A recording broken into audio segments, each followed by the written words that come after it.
Rahim. This is third lecture for MPhil class. Today's topic is matrix deflation. Deflation method हम इसमें discuss करेंगे. Suppose we have applied power method to find the largest eigenvalue lambda 1 and corresponding eigenvector q1 of A. ये हमने last lecture मारा था.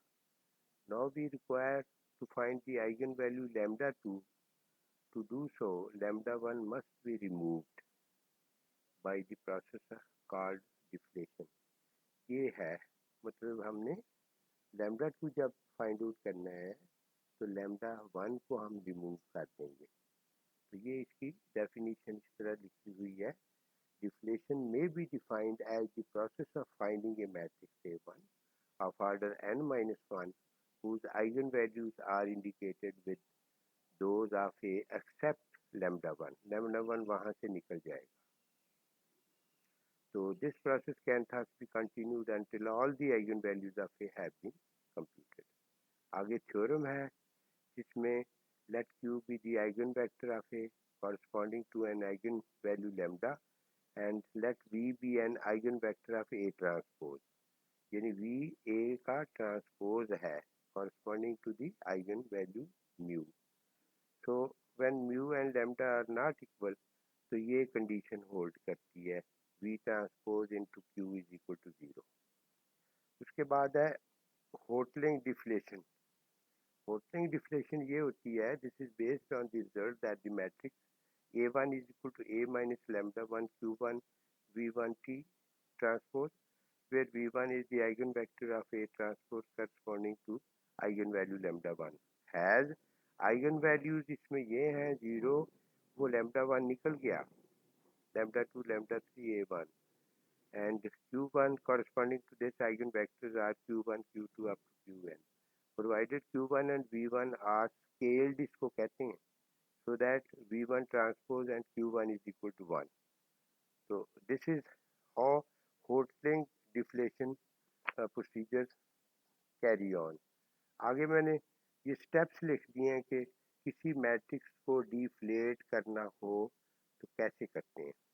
तो इसमें ये देखो, पहले हम lambda 1 फाइंड आउट करते हैं which is dominant eigen value by power method, और x1 फाइंड आउट कर लेते हैं उसके कॉरस्पॉन्डिंग आइगन वेक्टर.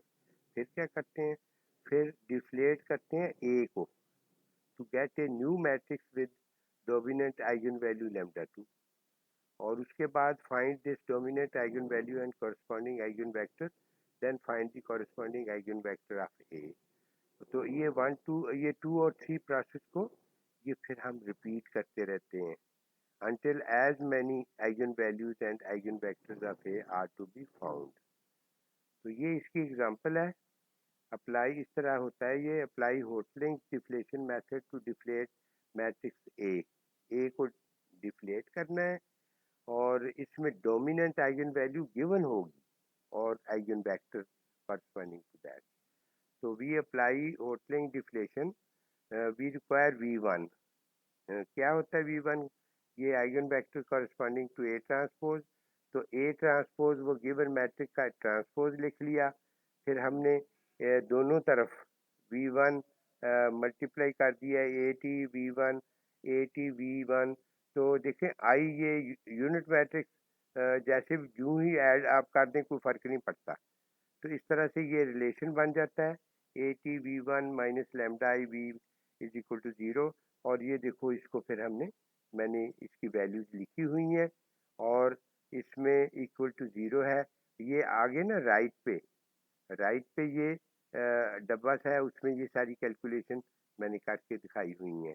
V1 ये अपना XYZ हमने सपोज किया है, तो उसको रख के सारी कैलकुलेशन करें ना, तो ये 3 इक्वेशंस आ जाती हैं 1 2 एंड 3. अच्छा जी, उसके बाद फ्रॉम 3 y की वैल्यू x आ गई. फिर from 2 z is equal to 1/2y और 1/2z. तो v1 जो निकल आता है x और 1/2x. x को बाहर ले लें. अब हम देखते हैं कि x कैसे निकालना है. तो वो इस तरह निकाल सकते हैं V1 ट्रांसपोर्ट इंटू Q1 ये determinant of this is equal to 1। Calculation में ये अगर कुछ वैल्यू निकालनी हो तो उसका डिटर्मिनेंट लेते हैं। तो ये कीमतें लगा के हम देखते हैं कि एक्स की वैल्यू 2 है, वो v1 में 2 पुट करके, तो ये so we take v1 is equal to this, जो कि 2 to 1 ट्रांसपोज निकल आती है।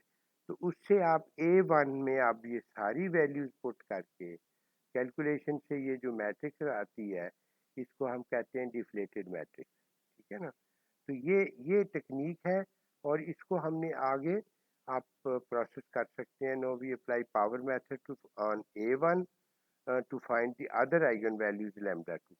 तो a2 का ये रिलेशन होगा, तो इस तरह से ये सारा प्रोसेस दोबारा करके वो फिर a2 निकलेगा। इस तरह से ये मेथड है। उसके बाद है नेक्स्ट पेज 15 पे, होटलिंग deflation of symmetric matrix. Symmetric matrix में जो रिलेशन है ना, आपको पता है if A symmetric A transpose A के बराबर होता है और v1 होगा q1 के बराबर। thus provided q1 is scaled so that q1 dot is equal to 1। तो इससे होटलिंग डिफ्लेशन से इसका जो फार्मूला है वो ये बनेगा a1 is equal to a minus lambda q1 transpose deflate. ये एग्जांपल है इसकी, seven example. Deflate A when the largest eigen value lambda 1 is given. A है हमारे पास, तो सपोज कर लेते हैं q1। तो ये रिलेशन है ए टी माइनस ए आई, वही जैसे हमने पहले किया है। तो यहाँ से 3 इक्वेशंस आ जाती हैं, 3 इक्वेशंस को सॉल्व करते हैं, तो ये in terms of Z relation बन जाता है q1 का। और जेड को आपने निकालना है, तो q1 dot q1 is equal to 1, वो आपने स्केल जो है रिलेशन वो अप्लाई किया है।